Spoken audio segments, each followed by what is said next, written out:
Hello, everybody. Welcome to your Education Hub.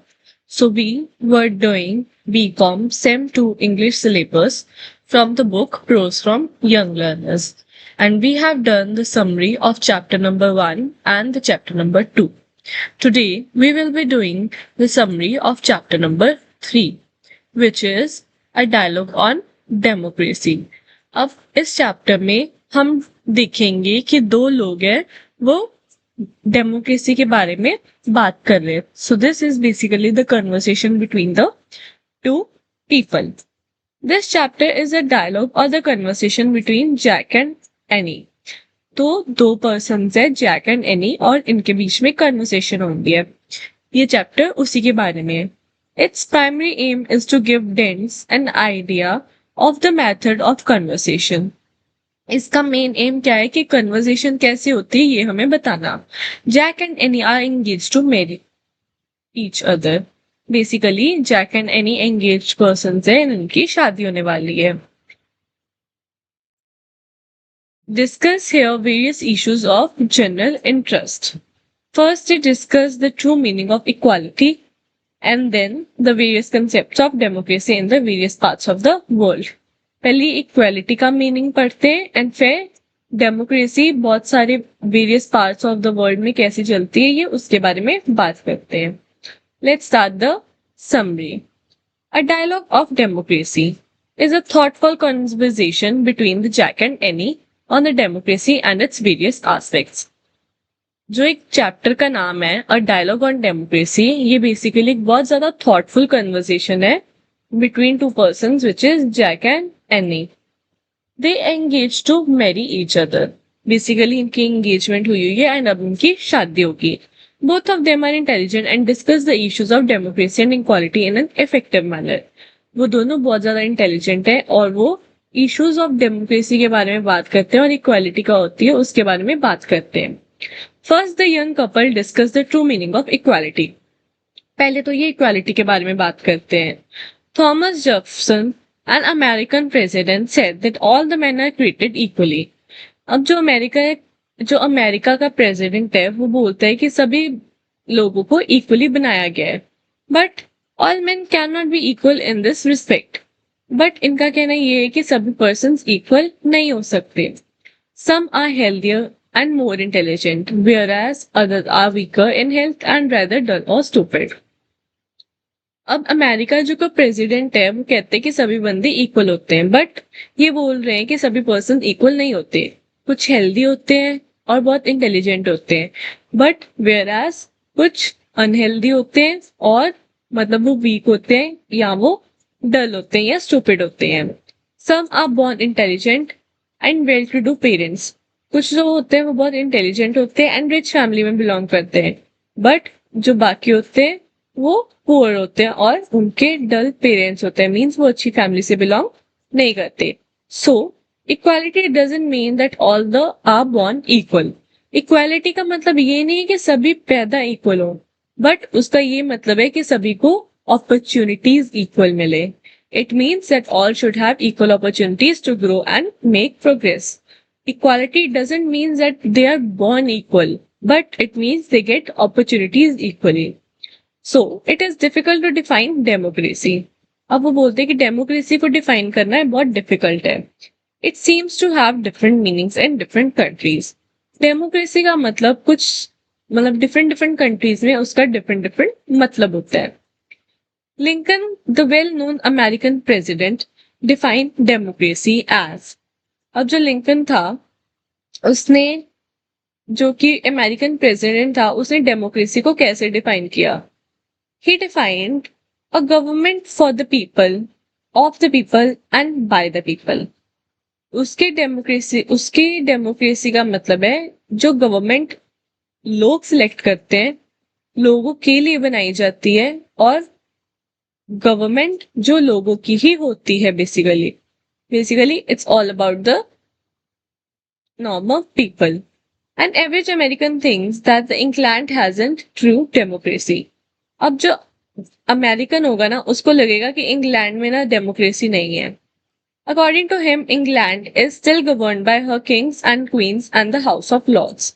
जो एक American person होता है उसको लगता है कि अभी भी इंग्लैंड में डेमोक्रेसी नहीं है, वो अभी भी किंग्स और क्वींस गवर्न कर रहे हैं। Jack and Annie also discuss the power of American president and the prime minister of the England. अब जैक और एनी में बात चलती है अमेरिकन प्रेसिडेंट की पावर की और जो इंग्लैंड का प्राइम मिनिस्टर है।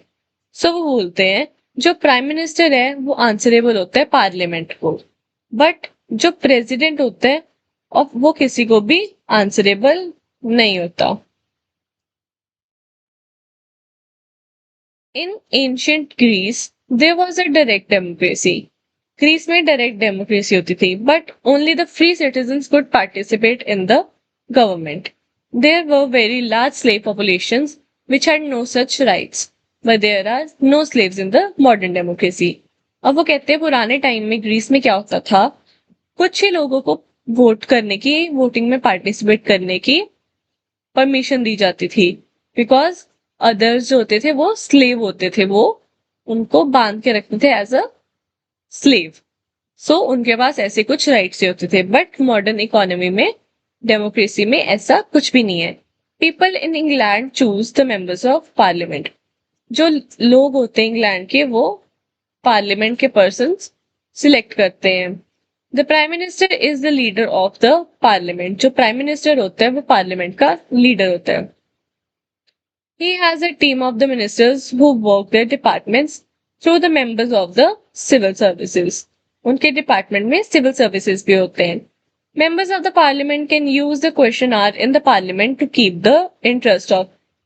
the government careful about its duties and towards the people। जो क्वेश्चन आवर होता है वहां पे पार्लियामेंट में क्वेश्चन आवर होता है जिसमें सिर्फ क्वेश्चंस पूछे जाते हैं और बातचीत करी जाती है बेसिकली। तो वो होना बहुत जरूरी है सो दैट लोगों के प्रति ड्यूटी हमारी बनी रहे। If the government doesn't function in the interest of the people they can throw it away the in the next election. जो अगर कोई गवर्नमेंट अच्छे से नहीं ट्रीट करती तो लोगों के पास राइट है उसको नेक्स्ट इलेक्शन में बाहर करने का। But it is seen that the common voters have no time और to think of the deeper economic and political problems. अब ऐसा देखा जाता है कि जो कॉमन लोग होते हैं, जो वोट करने वाले पर्सन होते हैं, उनके पास इतना टाइम नहीं होता सोचने के लिए इकोनॉमी के बारे में या पॉलिटिकल प्रॉब्लम्स के बारे में। Members of the parliament don't feel free, they have to go to the directions of the political parties. In some countries, there is only one party at the time of elections. People have no other choice.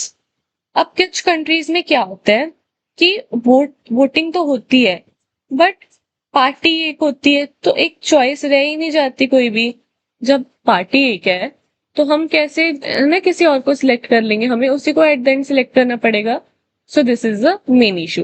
These countries call themselves the people democracy. अब वो ऐसे ही अपनी मर्जी से खुद को peoples democracy के नाम से जानते हैं।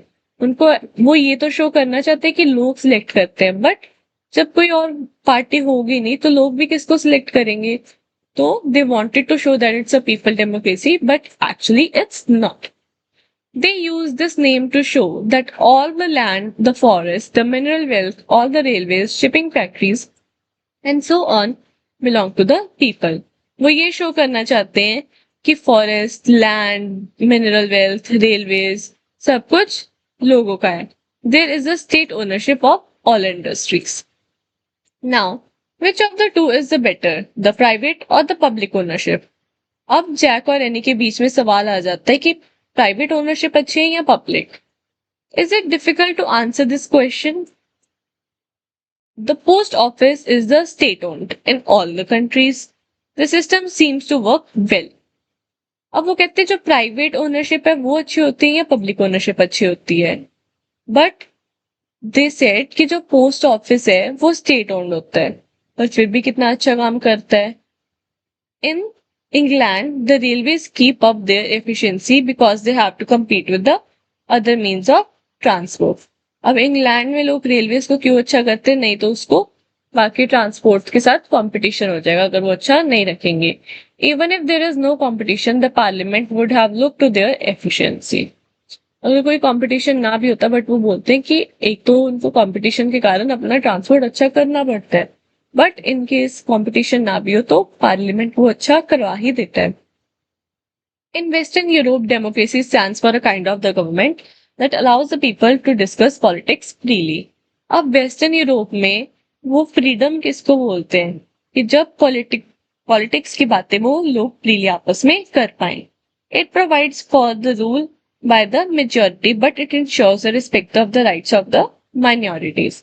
वो कहते हैं कि जो मेजोरिटी लोग होते हैं ये उनकी बात ही मानते हैं बट वो माइनॉरिटीज की भी रिस्पेक्ट अच्छे से करते हैं.